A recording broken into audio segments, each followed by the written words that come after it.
नमस्कार।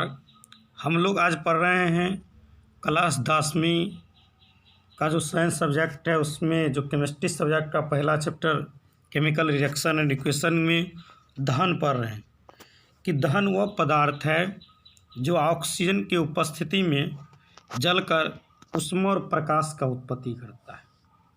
तो इसी प्रक्रिया को हम लोग दहन कहते हैं।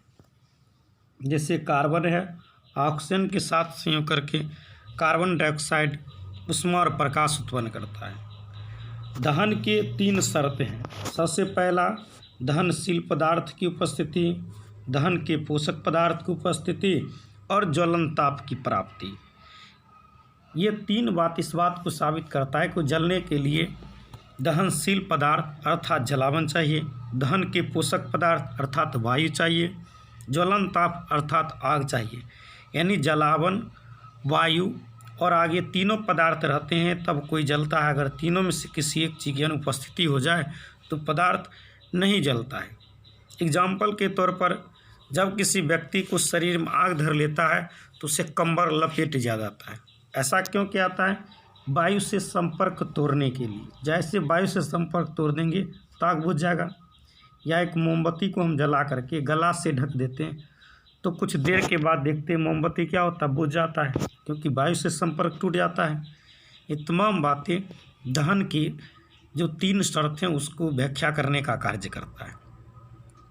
अब हैं जो नेक्स्ट पॉइंट है वह आपको है दहनशील या ज्वलनशील पदार्थ। देखिए, दहनशील या ज्वलनशील पदार्थ वह पदार्थ है जो जलता है, उसे हम दहनशील या ज्वलनशील पदार्थ कहते हैं। जैसे लकड़ी, कोयला, केरोसिन तेल, गोईठा, ये सब जलता है।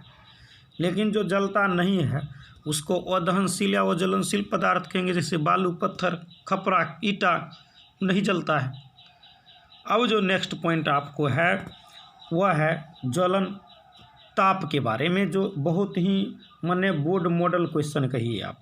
ज्वलन ताप कि जिस न्यूनतम ताप पर कोई पदार्थ जलने लगता है, क्योंकि प्रत्येक पदार्थ को जलने के लिए एक नियत ताप होता है, और जिस नियत ताप पर कोई पदार्थ जलने लगता है वह ताप ही ज्वलन ताप कहलाता है, जिसे हम लोग प्रज्वलन ताप भी कहते हैं। अब इससे कई सवाल उत्पन्न हो रहे हैं। जैसे यहाँ पर स्क्रीन पर पहला एक सवाल आपको दिखाई दे रहा है। यहाँ पर जो सवाल हम बातचीत कर रहे हैं सवाल का वह है कि दिया सलाई की जलती हुई काठी से लकड़ी का एक संठी तुरंत आग पकड़ लेता है, किंतु लकड़ी का एक बड़ा कुंदा आग नहीं पकड़ता है। उसका रीज़न क्या है? इसी बात को साबित करना है। तो इसका कारण है कि लकड़ी का जो छोटा तिनका होता है, टुकड़ा होता है, उसका ज्वलन ताप कम होता है, बड़ा का ज्वलन ताप ज़्यादा होता है। इसीलिए छोटा टुकड़ा आसानी से आग पकड़ लेता है। बड़ा को जलाने के लिए छोटा छोटा टुकड़ा जला के उतना ज्वलन ताप पूरा कराना पड़ता है, तब उसमें जलता है। अब जो अगला ये क्वेश्चन आपका था ये सॉल्व हो गया। अब नेक्स्ट जो क्वेश्चन है उस पर आप विचार करें। अब देखिए, क्वेश्चन है कि कपड़े के एक टुकड़े को अल्कोहल और जल के मिश्रण में भिगोकर यदि इसमें आग लगा दी जाए तो कपड़े का वह टुकड़ा आग पकड़ लेता है। कुछ देर के बाद आग बुझ जाती है, परंतु कपड़ा बिना जले शेष रह जाता है। क्यों? इसका मूल कारण है कि अल्कोहल का ज्वलन ताप कम होता है। ठीक है, जब आग लगाते तो अल्कोहल जलकर समाप्त हो जाता है, लेकिन कपड़ा में तो जल मिला हुआ है, जिसके कारण ज्वलन ताप उसका बढ़ जाता है। इसीलिए आपको कपड़ा में आग लगाने पर कपड़ा आसानी जल जाता है, लेकिन कपड़ा में आग लगाने पर आग लग जाता है लेकिन कपड़ा नहीं जल पाता है, क्योंकि कपड़ा का ज्वलन ताप इतना आग नहीं पुर पाता है। नेक्स्ट जो सवाल आपको है वो बहुत ही इम्पोर्टेंट सवाल है, बराबर देखते परीक्षा में ऐसा सवाल पूछता है। इस सवाल पर ध्यान दें कि कागज़ के बने एक कप में जल लेकर गर्म करने पर जल उबलने लगता है, किंतु कागज़ नहीं जलता है। क्यों? इसका मूल जो कारण अगर आप जानना चाहेंगे तो इसका मूल कारण है ज्वलन ताप।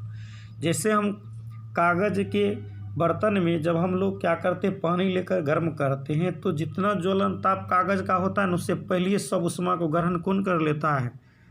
पानी ग्रहण कर लेता है। कागज़ कितना ज्वलन ताप पुरता नहीं है, इसीलिए कागज़ जलता नहीं है। ये इसका रीज़न है।